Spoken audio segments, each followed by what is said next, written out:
नमस्कार दोस्तों, मेरा नाम है मोहित और आपका स्वागत है मेरे YouTube चैनल पे।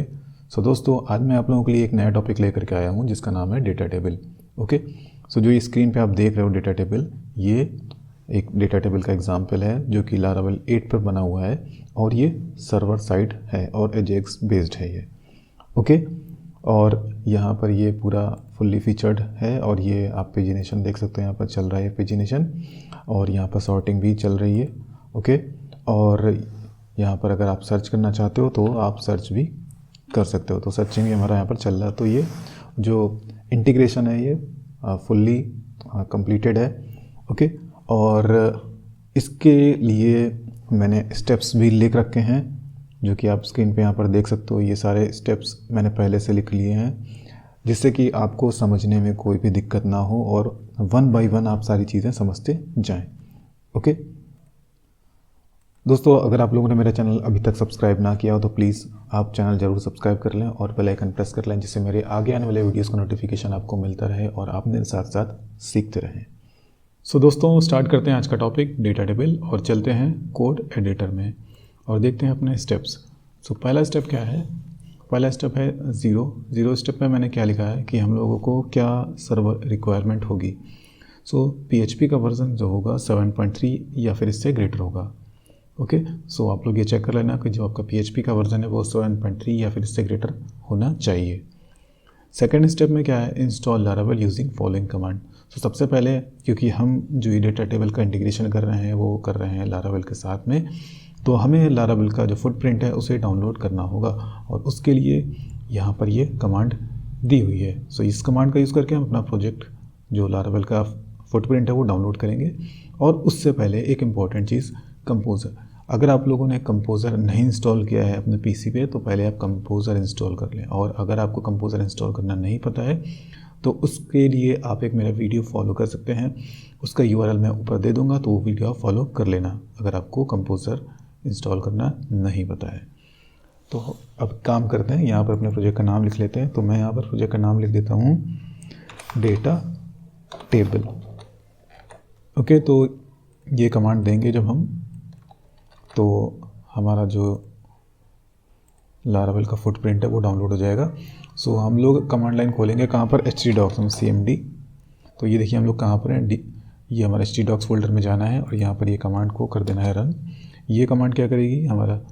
ओके, जैसे ही हम ये कमांड रन करेंगे ये हमारा लारावेल का इंस्टॉलेशन जो है वो स्टार्ट हो जाएगा और लारावेल का जो फुटप्रिंट है वो डाउनलोड हो जाएगा।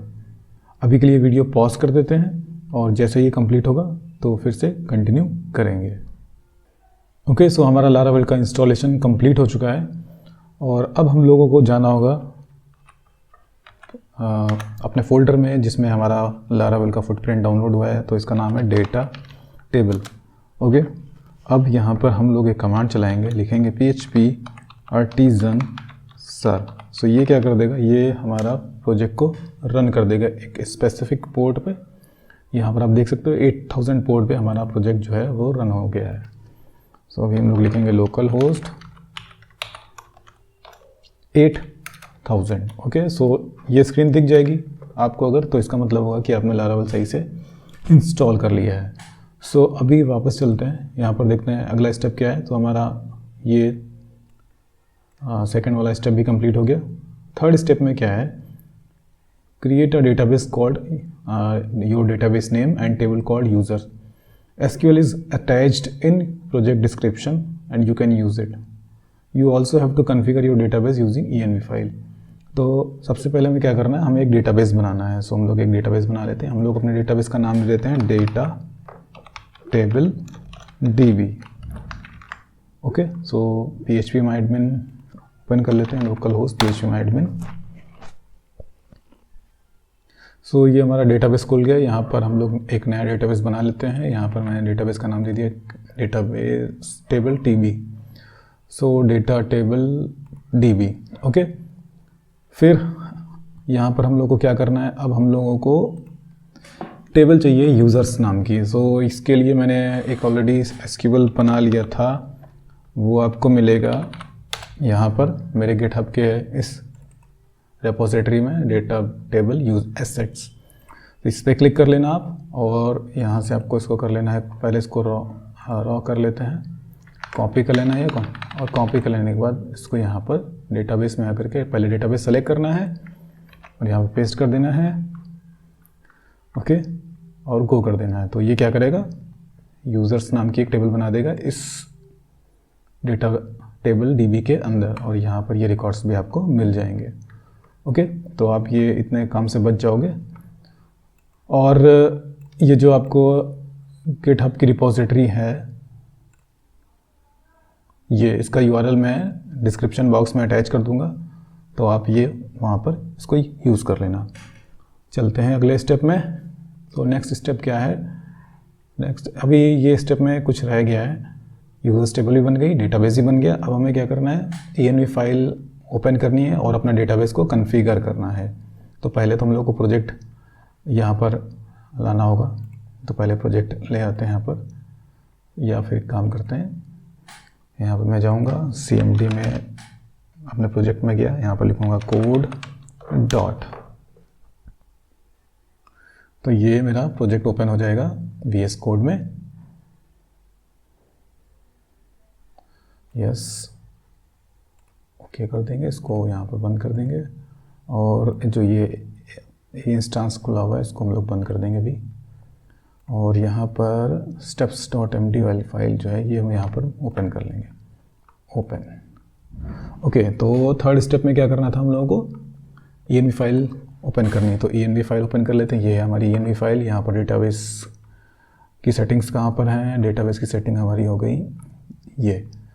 तो डेटाबेस का हमारा क्या नाम है, डेटाबेस का हमारा नाम है ये, ठीक है, ये हमारे डेटाबेस का नाम हो गया। यूज़र हमारा XAMPP यूज़ कर रहा हूँ मैं, तो यहाँ पर रूट होगा और पासवर्ड होगा ब्लैंक। ओके, सो ये हमारी डेटाबेस की सेटिंग्स हो गई। सो नेक्स्ट अब अगला स्टेप क्या है, तो ये थर्ड वाला स्टेप कंप्लीट हो गया। फोर्थ स्टेप में क्या करना है, हम लोग को एक कंट्रोलर बना रहे हैं, यूज़र कंट्रोलर। इस कमांड की हेल्प से कॉपी कर लेंगे और इसको कमांड लाइन पे जाकर के रन करेंगे। तो यहाँ पर ये मैंने कमांड दे दी है, php artisan make controller user controller, तो हमारा यूज़र कंट्रोलर बन गया। फोर्थ स्टेप कंप्लीट हो गया। कंट्रोलर आपको देखना है तो आप यहाँ पर देख सकते हो http कंट्रोलर्स, और ये यूज़र कंट्रोलर। ओके, आगे बढ़ते हैं। Create a method called index in user controller. अब एक इंडेक्स मेथड बनाना है हम लोगों को यूज़र कंट्रोलर के अंदर। पब्लिक फंक्शन इंडेक्स, ओके, ये हमारा इंडेक्स मेथड बन गया। इसके बाद क्या करना है, हम लोग को एक व्यू बनाना है list.blade.php नाम का। कहाँ पर बनाना है, रिसोर्सेज में, रिसोर्सेज में व्यू में, ये व्यू नहीं ये व्यूज़ होगा। रिसोर्सेज में जाना है, व्यूज़ में जाना है, यहाँ पर हम लोग को नई फाइल बनानी है, इसका नाम होगा list.blade.php। ओके, सो ये स्टेप भी कंप्लीट हो गया। अब हमें क्या करना है, create a gate route in web.php। अब हम लोग को एक राउट डिफाइन करना है web.php में जा करके। तो पहले web.php फाइल ओपन कर लेते हैं। तो web.php फाइल कहाँ मिलेगी, ये मिलेगी हम लोगों को राउट्स में। अब राउट्स कहाँ गया राउट्स, ये है राउट्स, ये web.php। यहाँ पर हम लोग एक राउट डिफाइन कर लेते हैं, राउट गेट, ओके, और यहाँ पर URL में मैं लिखूँगा यूज़र्स, ओके, और यहाँ पे एरे टाइप, और यहाँ पर यूज़र कंट्रोलर मैं सेलेक्ट करूँगा, यूज़र कंट्रोलर, ये आगे सजेशन में, और कोलन क्लास, और सेकंड इंडेक्स पे होगा मेथड का नाम, कोट्स में इंडेक्स। ओके, सो आपको एक काम याद रखना है, क्योंकि मैंने यूज़र कंट्रोलर जैसे ही लिखा, यहाँ पर ये लाइन अपने आप अटैच हो गया, तो आप लोग भी ये वाला लाइन ऊपर लिख देना, जैसे यहाँ पर लिखा हुआ है app http controllers user controller. Okay, so यहाँ पर मैं कुछ लिख लेता हूँ, हेलो। तो अब एक काम करते हैं, ब्राउज़र में जाते हैं और यहाँ पर लिखते हैं अपना राउट यूज़र्स, यहाँ पर यूज़र्स, ठीक है। अभी मेरा मैसेज यहाँ पर क्यों नहीं आया, क्योंकि मैंने इस लिस्ट वाले ब्लेड को लोड नहीं किया है। तो लोड करने के लिए यहाँ पर क्या लिखना होगा, रिटर्न व्यू लिस्ट। ओके, तो अभी हेलो लिख के आ गया, दैट मीन्स कि हमारा जो व्यू है वो कंट्रोलर में कॉल होने लगा। Next, so let's load list view in index method, ये मैंने 8 स्टेप भी कर दिया है। Now data table JS, now add data table JS and CSS। अब डेटा टेबल JS और CSS हम लोगों को ऐड करनी है। सो इसके लिए क्या करना होगा, इसके लिए भी मैंने ये फाइल्स ऑलरेडी डाउनलोड कर ली हैं, और अगर आपको यहाँ मेरे से डाउनलोड नहीं करनी है, आपको लेटेस्ट चाहिए, तो आप यहाँ पर जाओगे और आप जाने के बाद डेटा टेबल सर्च कर लेना गूगल पे, और यहाँ पर डाउनलोड का आपको लिंक जो मिल रहा है यहाँ पर आप जाइएगा, और यहाँ पर जाने के बाद में आप डाउनलोड पे क्लिक करना है यहाँ पर, और ये डाउनलोड फाइल्स पे क्लिक करना है। चाहे तो आप यहाँ से कर लेना, वरना आप यहाँ से मेरे जो रिपोजिटरी है गिटहब पे, यहाँ से भी कर सकते हो। तो ये मैं यहाँ पर कर दूँगा डाउनलोड पे क्लिक। ओके, सो ये डाउनलोड हो जाएगा यहाँ पर। अब क्या करना है, डाउनलोड्स में जाना है, और मैंने तो पहले से कर रखा था, तो मैं यहाँ से ये पूरा ये जो फोल्डर CSS इमेजेस और JS ये मैंने कॉपी कर लिया अभी। और कॉपी कर लेने के बाद में मुझे जाना होगा अपने प्रोजेक्ट में, और यहाँ मैं जाऊँगा पब्लिक में, और यहाँ पर मैं कर दूँगा इसको इस तरह से पेस्ट। और एक काम करना है, एक फ़ाइल और हमें चाहिए होगी, इसका नाम है jQuery फाइल। jQuery फाइल तो हमें मैंडेटरी है, ये तो हमें चाहिए ही चाहिए। तो इसको भी पहले रॉ फॉर्म में इसको ओपन कर लेते हैं, Ctrl+S कर लेते हैं, और ये डेस्कटॉप पे पहले इसको कर लेते हैं सेव। यहाँ से इसको कर लेते हैं कॉपी, और अपने प्रोजेक्ट में जाकर के इसको कर देते हैं पेस्ट। कहाँ पर, JS फोल्डर के अंदर। ओके, सो अब स्टेप्स पे एक बार चलते हैं। पहले ऐड, यहाँ इसको ऐड करना है, तो ऐड करने के लिए यहाँ पर सबसे पहले क्या करना है, HTML, और यहाँ पर लिखना है हम लोग को, यहाँ पे कोई टाइटल दे देते हैं, डेटा टेबल एग्जाम्पल वाया या by PHP tech live. Okay, और यहाँ पर इंक्लूड करना है, तो इंक्लूड कैसे करेंगे, काम कर लेंगे, यहाँ से जाइएगा आप, ये दोनों कॉपी कर लीजिएगा लिंक। ठीक है, यहाँ पर इस तरह से लिख देना है, और हमें अपनी फाइल का जो हमारी JS और CSS का पाथ है वो यहाँ पर इंक्लूड कर देना है। तो हमारे पास जो पाथ है वो क्या है, हमारा है पब्लिक के अंदर JS के अंदर। सो ये वाला फाइल हमें इंक्लूड करना है।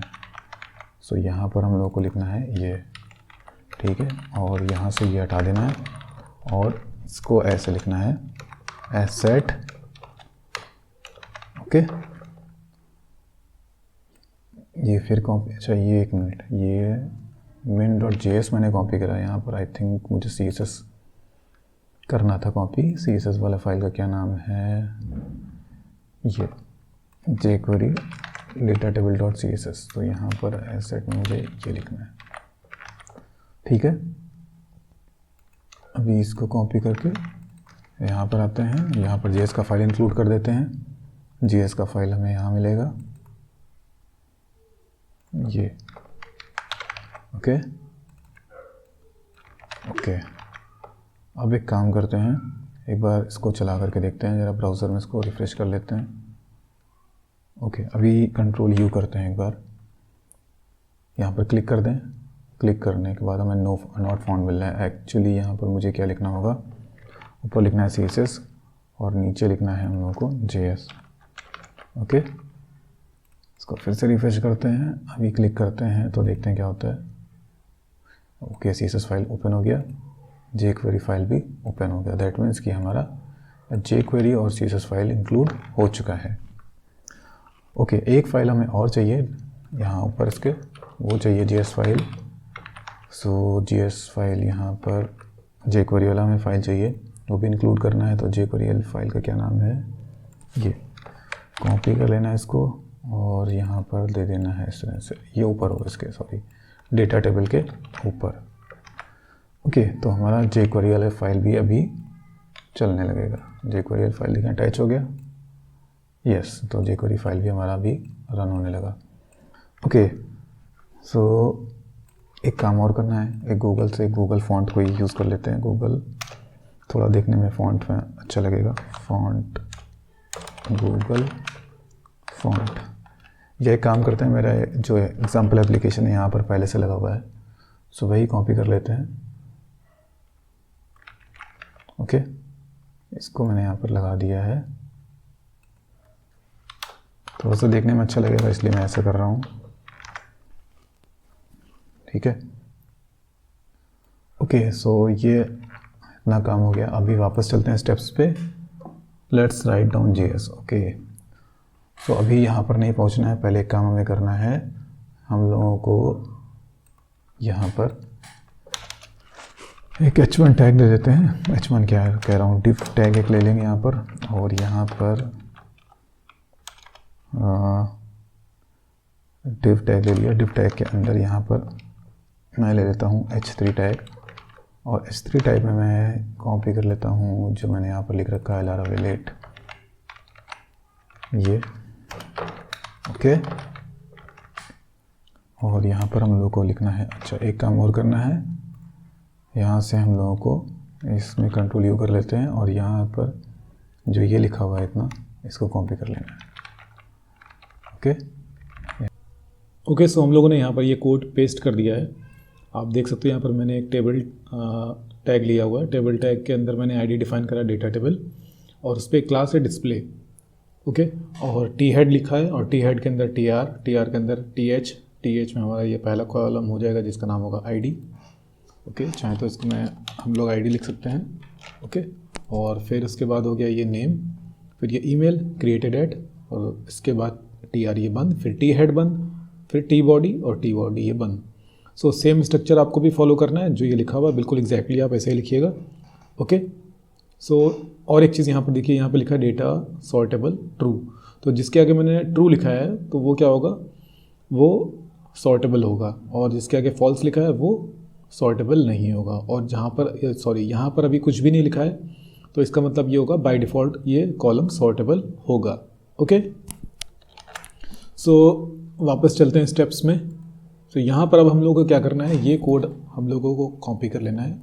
दोस्तों ये फाइल मैं डिस्क्रिप्शन बॉक्स में अटैच कर दूंगा, तो वहाँ आप लोग इसको देख लेना। सो आपको कोड कॉपी पेस्ट करने में कोई भी प्रॉब्लम नहीं होगी। सो ये मैंने कॉपी कर लिया है। कॉपी कर लेने के बाद मैं यहाँ पर एक स्क्रिप्ट टैग लूँगा, स्क्रिप्ट, और स्क्रिप्ट टैग के अंदर मैं ये कोड पेस्ट कर दूँगा इस तरह से। और ओके, यहाँ पर थोड़ा मैं इस तरह से फॉर्मेट कर देता हूँ। और ओके, सो देखिए यहाँ पर मैंने लिखा था आईडी, तो आईडी सेलेक्टर मैंने यहाँ पर यूज़ कर लिया डेटा टेबल में। सो डेटा टेबल प्रोसेसिंग में मैंने लिखा यहाँ पे ट्रू, सर्वर साइड ट्रू होगा। ऑर्डर क्या होगा, ऑर्डर हमारा होगा 0 मतलब आईडी, बाय डिफ़ॉल्ट जो ऑर्डरिंग होगी वो 0 कॉलम के बेस पे होगी, मतलब आईडी के बेस पे। और ऑर्डर का जो डायरेक्शन होगा वो होगा डिसेंडिंग। अभी यहाँ पर एजेक्स में मैंने लिखा मतलब किस यूआरएल से डेटा आएगा, किस यूआरएल से हमें जेसन डेटा मिलेगा, वो यूआरएल मैंने यहाँ पर दिया हुआ है। कॉलम्स में मतलब हम लोग को कौन कौन से कॉलम डिस्प्ले कराने हैं, तो मैंने यहाँ पर दिया है ये डेटा आईडी, डेटा में नेम, ईमेल, क्रिएटेड एट और अपडेटेड एट। अब मुझे ये नहीं चाहिए तो मैं अपडेटेड एट हटा दूँगा। ओके, सो अभी एक काम करते हैं, अब एक बार चलते हैं ब्राउज़र में, इसको रन करके देखते हैं। तो यहाँ पर कुछ डेटा टेबल बन जाना चाहिए। देखिए यहाँ पर एरर आएगा, वो तो आएगा क्योंकि अभी हम लोगों ने यहाँ पर जेसन डेटा जो हमें यहाँ पर जो ये यूज़र डेटा है, ये यहाँ पर एक यूआरएल हिट होगा, उस यूआरएल पे जेसन डेटा इसको मिलेगा, तो वो हम लोगों ने अभी डिफाइन नहीं किया दैट, तो इसी वजह से वहाँ पर एरर आ रहा है। ओके, सो वापस चलते हैं स्टेप्स में। अब हमें क्या करना है, now we will create a get data method which will return required JSON data for data table. अब हमें गेट डेटा नाम का एक मेथड डिफाइन करना होगा, कहाँ पर, यूज़र कंट्रोलर में, जो कि हमें जेसन रिटर्न करके देगा जिस फॉर्मेट में डेटा टेबल को चाहिए। ओके, तो यहाँ पर चलते हैं। यहाँ पर गेट डेटा तो मैंने पहले ही डिफाइन कर लिया, तो आप लोग भी ऐसे डिफाइन कर लेना, public function gate data. Okay, और एक राउट डिफाइन करना होगा, तो ये राउट मैं यहाँ पर एक डिफाइन कर लेता हूँ। राउट का क्या नाम होगा, देखिए मैंने यहाँ पर जो दे रखा है वही मैं यहाँ पर लूँगा, यूज़र डेटा। तो राउट का नाम यहाँ पर होगा यूज़र डैश डेटा, और जो मेथड का नाम होगा वो होगा गेट डेटा। ओके, अभी ये सेट हो गया। अब इसके बाद हम लोग को क्या करना है, स्टेप्स में वापस चलते हैं। तो यहाँ पर देखिए मैंने कुछ वेरिएबल्स लिख रखे हैं, इन वेरिएबल्स को हमें वहाँ पर यूज़ करना होगा। तो मैं ये सारे वेरिएबल कॉपी कर लूँगा यहाँ पर, ठीक है, और बाद में मैं इनका जो एक्चुअल यूज़ है मैं आपको समझा दूँगा। अभी के लिए पहले इन वेरिएबल्स को कॉपी कर लेते हैं, और यहाँ पर आप लोगों को लिखना है रिक्वेस्ट इंजेक्ट कर देना हम लोगों को, रिक्वेस्ट। ओके, तो पहला क्या है यहाँ पर लिखा हुआ है रिक्वेस्ट। देखिए ये जो वेरिएबल्स आपको दिख रहे हैं, draw, start, length, order, column, search. Okay, so ये सब जो गेट के कॉलम्स आप देख रहे हो, ये सारे कॉलम्स जो हैं जो डेटा टेबल है वो इंटरनली बनाता है। ओके, इन जो आपके वेरिएबल्स हैं, इन वेरिएबल्स के बिहाव पे ही हम लोग जो इनकी वैल्यूज़ हैं उनको के बिहाव पे ही हम लोग अपना जो एसक्यूएल है वो लिखेंगे, और उसी के बिहाव पे हमें डेटा मिलेगा। तो जैसे ड्रॉ है, तो ड्रॉ के तो ये इंटरनल यूज़ के लिए होता है आपका डेटा टेबल के। स्टार्ट की बात अगर कर लें तो स्टार्ट में मतलब जो हम पेजिनेशन करते हैं तो हमें रिकॉर्ड कहाँ से स्टार्ट करने चाहिए, तो वो हो गया मतलब जैसे कि हमें 0 से अगले 10 रिकॉर्ड चाहिए, तो ये हो गया 0, यहाँ पर स्टार्ट का मतलब 0। ओके, लेंथ का मतलब रिकॉर्ड पर पेज, मतलब कितने रिकॉर्ड, 0 से कितने रिकॉर्ड पर पेज, तो मान लो 10 चाहिए तो 0 हमारा स्टार्ट हो गया, और कॉमा 10 यानी कि अगले 10 रिकॉर्ड। ओके, सो नेक्स्ट ये जो आगे वेरिएबल्स हैं इनको मैं आपको बाद में बताऊंगा, अभी के लिए आप 3 को ही समझें पहले। ओके, सो ओके, और एक काम करना है, यहाँ पर जो ये रिस्पॉन्स है, ये रिस्पॉन्स हमें चाहिए होगा जेसन फॉर्मेट में एंड में, तो इसको मैं ऐसा ही यूज़ करूँगा। तो जब हम लोग जेसन रिटर्न करेंगे तो वहाँ पर जो एक जेसन एरे होगी जिसमें एक इंडेक्स होगी ड्रॉ, तो ड्रॉ में ड्रॉ की वैल्यू पास कर देंगे जो कि यहाँ पर मैंने फेच की है, ये देखिए। और फिर होगा रिकॉर्ड्स टोटल में मतलब कितने टोटल रिकॉर्ड्स मिल रहे हैं वो होगा। रिकॉर्ड्स फिल्टर्ड का मतलब क्या होगा कि जब हम कोई वहाँ पर कुछ वैल्यू भर रहे हैं, यहाँ पर मान लो यहाँ पर सर्च में मैंने कुछ भर दिया, तो उसके बिहाफ पर टोटल रिकॉर्ड्स कितने मिले। जैसे मैंने यहाँ पर लिख दिया मोहित, तो मोहित से रिलेटेड कितने रिकॉर्ड्स मिले, ये मैं यहाँ पर दिखा देता हूँ आपको। जैसे मैंने यहाँ पर लिखा मई, MAY मैं लिख देता हूँ मई, तो देखिए यहाँ पर क्या मिला, एक रिकॉर्ड मिला ना। तो यहाँ पर देखिए filtered from 28 total entries showing 1 of 1 entries. तो ये अपने इंटरनल यूज़ के लिए टोटल रिकॉर्ड्स तो हमारे 28 हमारे पास हैं, पर उसमें से फिल्टर्ड रिकॉर्ड्स कितने मिले, 1 एंट्री। ओके, सो ये जो आप देख रहे हो टोटल फिल्टर, ये उसका मतलब ये हुआ कि सर्च करने के बाद टोटल रिकॉर्ड्स कितने आ रहे हैं। तो इस केस में हमारे पास सर्च होने के बाद कितने रिकॉर्ड मिले हमें, 1। और डेटा जो ये ARR डेटा है इसमें हम लोग पास करेंगे, ये आप लिस्टिंग जो देख रहे हो यहाँ पर, ये जो लिस्टिंग पूरी आई है ना, ये एक जो रिकॉर्ड दिख रहा है ये एक एरे के फॉर्म में रिकॉर्ड है डेटाबेस में, जिसको हम फैच करके लाएंगे, और यहाँ पर जो ये ARR डेटा है यहाँ पर हम उसको डाल देंगे, और ये जेसन में हम लोग रिसीव करेंगे। ओके, तो पहले एक काम कर लेते हैं, अब स्टार्ट करते हैं। यहाँ पर इन वेरिएबल्स का तो मैं आपको बाद में बताऊँगा यूज़, ठीक है। तो अभी देखिए यहाँ पर हम लोग DB क्वेरी बिल्डर का यूज़ करेंगे। अगर आप चाहो तो आप मॉडल का भी यूज़ कर सकते हो, ये आप पर डिपेंड करता है कि आपको कैसे यूज़ करना है। तो मैं यहाँ पर DB यूज़ कर लेता हूँ, और यहाँ पर हमारी टेबल का नाम है यूज़र्स। ओके, इसको मैं एक यूज़र नाम के वेरिएबल में मैंने ले लिया यूज़र्स नाम के। ओके, और इसके बाद यूज़र्स में मैं लिखूँगा इसे काउंट। Okay, total. तो टोटल की बात करें तो ये टोटल यहाँ पर हम लोगों को इस यूज़र्स टेबल में कितने रिकॉर्ड्स होंगे वो पूरा इस टोटल वेरिएबल में हमें मिल जाएगा। ड्रॉ ऑलरेडी फुलफिल हो चुका है। अब बात करते हैं टोटल फ़िल्टर की। तो टोटल फ़िल्टर अभी के लिए हम लोग एक काम करेंगे, जो टोटल फ़िल्टर है उसमें क्या पास कर देंगे, टोटल ही पास कर देते हैं, ठीक है। बाद में इसको चेंज कर लेंगे। ओके, सो यहाँ पर हम लोग यूज़र्स के लिए, यूज़र्स एरे के लिए क्वेरी कर लेते हैं db table users, okay, arr data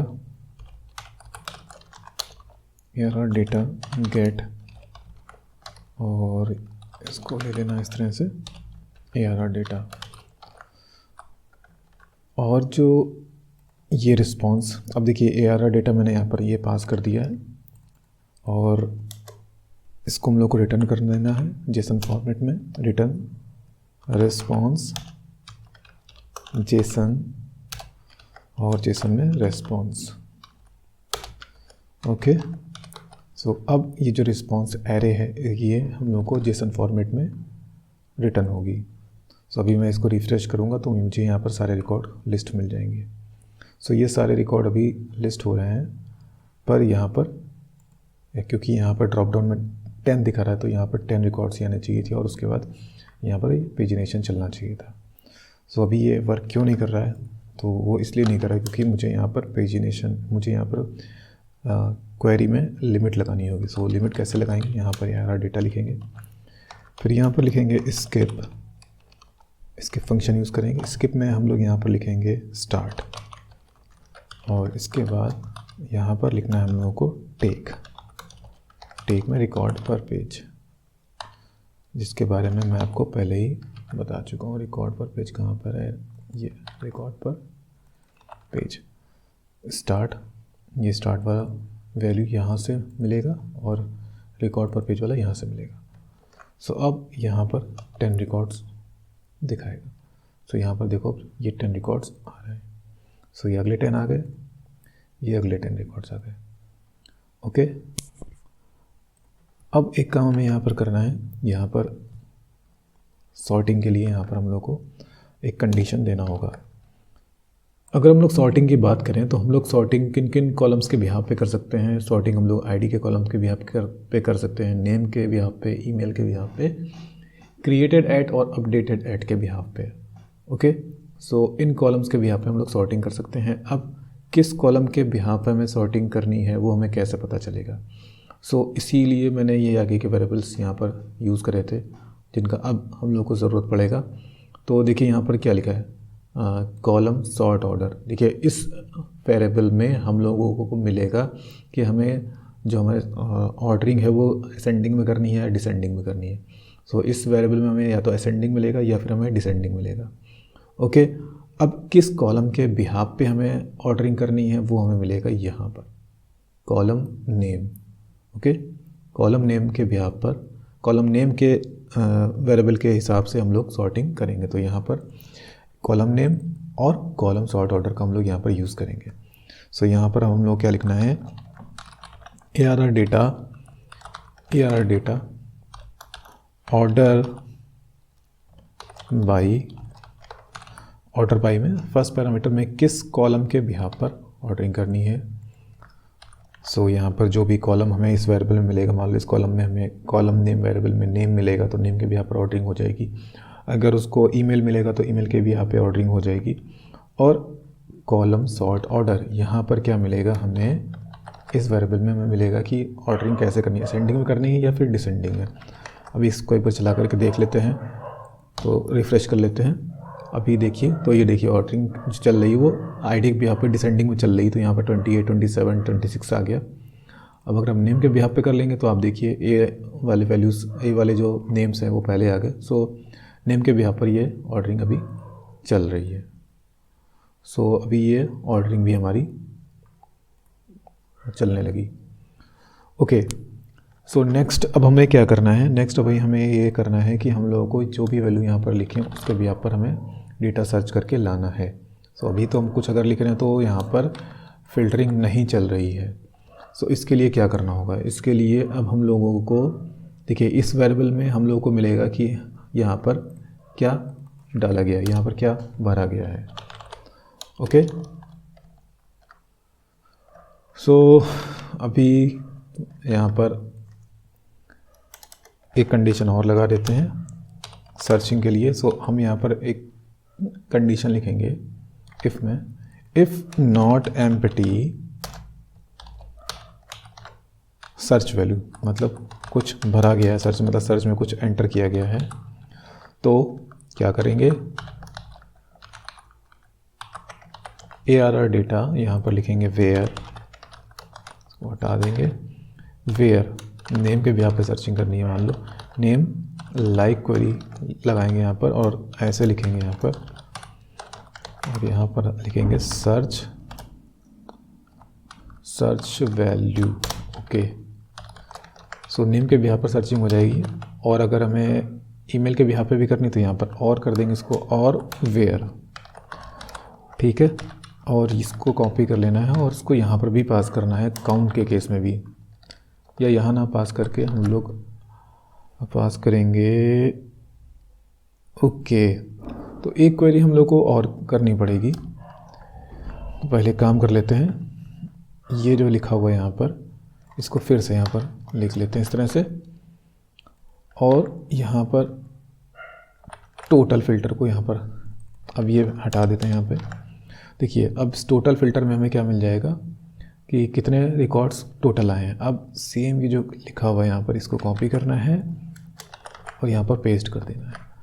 okay, और ये यूज़र्स लिखा है यहाँ पर, एक काम करते हैं, टोटल फ़िल्टर यहाँ पर यूज़ कर लेते हैं। इसको लिखना है टोटल फ़िल्टर, ठीक है। यहाँ पर भी हो जाएगा, ओह सॉरी, ये रिप्लेस करने वेरिएबल। ओके, सो देखिए अब ये यहाँ पर पूरा एक अलग पूरा कंडीशन चलेगा पूरा। ये यहाँ पर ये जो पूरी एक क्वेरी चलेगी जो कि काउंट करके लाएगी रिकॉर्ड कि कितने रिकॉर्ड्स फ़िल्टर हुए हैं। सो अगर ये इफ़ कंडीशन में आ गया तो क्या होगा, इस पर एक कंडीशन अप्लाई हो जाएगी।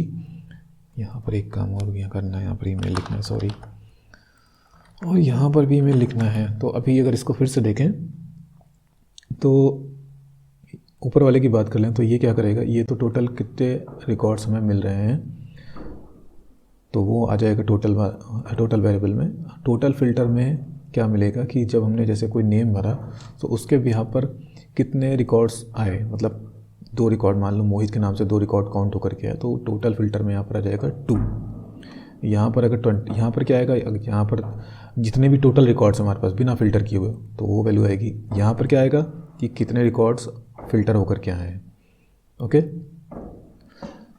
और अब हम लोग इसको चला करके फिर से देख लेते हैं। सो यहाँ पर मैं जैसे लिख देता हूँ MAY, तो मे नाम से रिकॉर्ड्स 1 to 10 ऑफ 28 एंट्रीज़। अभी आई थिंक यहाँ पर कुछ मिसिंग है टोटल फ़िल्टर में। टोटल फ़िल्टर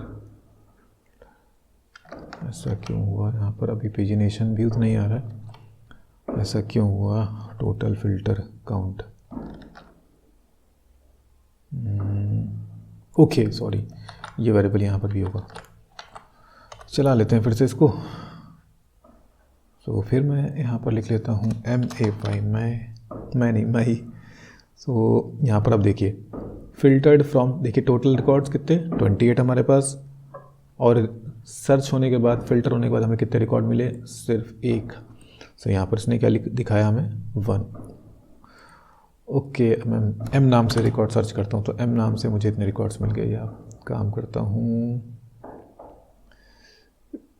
PE नाम से कुछ सर्च करता हूँ तो PE नाम से भी एक ही रिकॉर्ड मिला। अभी ईमेल के नाम से सर्च करके आपको दिखा देता हूँ।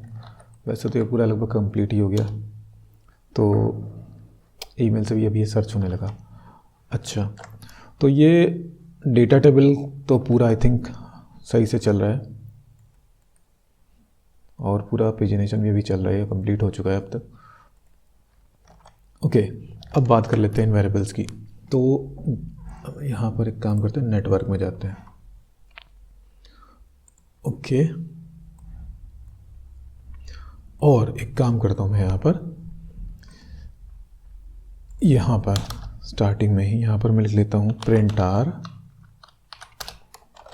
$request का all। ओके, सो अब मैं एक बार इसको कर देता हूँ रिफ्रेश। यहाँ तो अभी एरर आएगा, कोई बात नहीं। ओके सो यहाँ पर आप देखें तो यहाँ पर देखिए एक इंडेक्स है ड्रॉ जिसको हम लोग यूज़ कर रहे हैं, एक यहाँ पर इंडेक्स है कॉलम्स। सो कॉलम्स में बेसिकली क्या है, कॉलम्स की इन्फॉर्मेशन है। जैसे 0 इंडेक्स पे फर्स्ट कॉलम की इन्फॉर्मेशन है तो फर्स्ट कॉलम यानी कि आईडी, सेकंड कॉलम पे इंडेक्स पे यानी कि 0 फर्स्ट इंडेक्स पे हमारे नेम वाले कॉलम की इन्फॉर्मेशन है। फिर यहाँ पर सेकंड इंडेक्स पे यहाँ पर देखो अगर आप तो ईमेल वाले कॉलम की इन्फॉर्मेशन है। थर्ड पे क्रिएटेड ऐड वाले कॉलम की इन्फॉर्मेशन है। यहाँ पर एक ऑर्डर एरे है, ऑर्डर एरे के अंदर एक और एरे है जिसकी कॉलम इंडेक्स पे 0 लिखा हुआ है। इसका मतलब होगा कि हमें आईडी के बेस पर सॉर्टिंग करनी है और डायरेक्शन क्या होगा उसका, डिसेंडिंग। और स्टार्ट 0, लेंथ 25 क्योंकि यहाँ पर 25 है। अगर मैं यहाँ पर मान लो मैं 10 कर देता हूँ वापस से, ओके, तो ये क्वेरी चलेगी यहाँ पर, ये रिक्वेस्ट चलेगी तो यहाँ पर देखो लेंथ में क्या है 10 आया। सो ये डेटा टेबल अपने आप यहाँ पर भेजता है ये। ओके, सो इन वेरिएबल्स को अगर आप सही से आप देखोगे ना इन वेरिएबल्स को, तो आप ये पता कर पाओगे कि ये वेरिएबल्स किस लिए आखिर यूज़ करे गए हैं। सो ये इस वेरिएबल में क्या हो गया, जो ऑर्डर एरे है उसकी इन्फॉर्मेशन आ गई। कॉलम्स नेम एरे में, कॉलम्स नेम एरे में हमारे पास जो ये कॉलम्स वाली एरे है उसकी इन्फॉर्मेशन इसमें आ गई। ओके, और सर्च एरे में जो भी हम सर्च करते हैं, जो भी हम यहाँ सर्च बार में भरेंगे, यहाँ पर दिखा देता हूँ मैं फिर भी आपको। तो ये देखिए सर्च एरे, तो सर्च की वैल्यू इंडेक्स पे हमें मिल जाएगा कि यहाँ पर क्या भरा गया है, जिसको मैंने यूज़ करा हुआ है यहाँ पर सर्च एरे है। और सर्च एरे से मैंने निकाला होगा सर्च वैल्यू। देखिए सर्च एरे की वैल्यू इंडेक्स पे हमें मिल जाएगा कि हमने क्या भरा है। तो ये हो गया। और अभी बात कर लेते हैं कॉलम नेम, और आई थिंक ये हो गया सर्च एरे हो गया। कॉलम इंडेक्स की बात करते हैं। देखिए यहाँ पर लिखा है ऑर्डर एरे 0 और फिर कॉलम। तो इस समय पता चल क्या मिलेगा, इस समय ये मिलेगा कि आखिर हमें जो सॉर्टिंग करनी है, तो जो सॉर्टिंग कर रहे हैं उसकी इंडेक्स क्या है। मतलब 0 इंडेक्स है, 1 है, 2 है, 3 है, कौन से इंडेक्स सॉर्टिंग के लिए आई है। तो देखो अब यहाँ पर सॉर्टिंग में क्या लिखा गया है, मैं देख लेता हूँ। सॉर्टिंग ऑर्डर देखिए ऑर्डर की 0 इंडेक्स की कॉलम इंडेक्स पे, तो यहाँ पर 0 लिखा हुआ है। तो यहाँ पर बेसिकली क्या आ गया, देखिए यहाँ पर क्या आ गया 0। ओके, कॉलम एरे में क्या है हमारा, कॉलम एरे में हमारे पूरे कॉलम की इन्फॉर्मेशन है। सो कॉलम एरे की 0 इंडेक्स की डेटा इंडेक्स पे क्या है, कॉलम्स एरे की 0 इंडेक्स की डेटा इंडेक्स पे क्या है, आईडी। तो इसका मतलब हमें यहाँ पर क्या मिल जाएगा, आईडी। ओके, फिर एक बार मैं आपको चला करके दिखाता हूँ। अगर मैंने यहाँ पर मान लो नेम पे क्लिक कर दिया, अब देखें यहाँ पर क्वेरी चली, तो देखते हैं यहाँ पर ऑर्डर में क्या है। देखिए ऑर्डर की 0 इंडेक्स की कॉलम इंडेक्स पे है 1, तो यहाँ पर क्या आ जाएगा, कॉलम एरे की 1 इंडेक्स की डेटा इंडेक्स पे क्या है, कॉलम एरे की 0 इंडेक्स की डेटा इंडेक्स पर कॉलम्स एरे की 1 इंडेक्स की डेटा इंडेक्स पे क्या है, नेम। सो इस वेरिएबल में हमें क्या मिल जाएगा, नेम। इसको हम लोगों ने कहाँ पर यूज़ करा है, ऑर्डरिंग में यूज़ करा है। और कॉलम सॉर्ट ऑर्डर तो बहुत ही ईजी है। तो ऑर्डर एरे की 0 इंडेक्स की डायरेक्शन इंडेक्स पे हमें मिल जाएगा असेंडिंग या फिर डिसेंडिंग। तो यहाँ पर आप देख लो, ये देखिए DIR में या तो असेंडिंग मिलेगा या डिसेंडिंग मिलेगा। ओके, तो आई थिंक ये आपको अभी पूरा समझ में आ गया होगा। मैं इसको हटा देता हूँ और इसको फिर से चला देता हूँ। ओके, तो ये पूरा अभी कंप्लीट हो चुका है और आई थिंक आपको डेटा टेबल पूरी तरह से समझ में आ गया होगा कि डेटा टेबल आखिर लारावेल के साथ कैसे इंटीग्रेट करते हैं।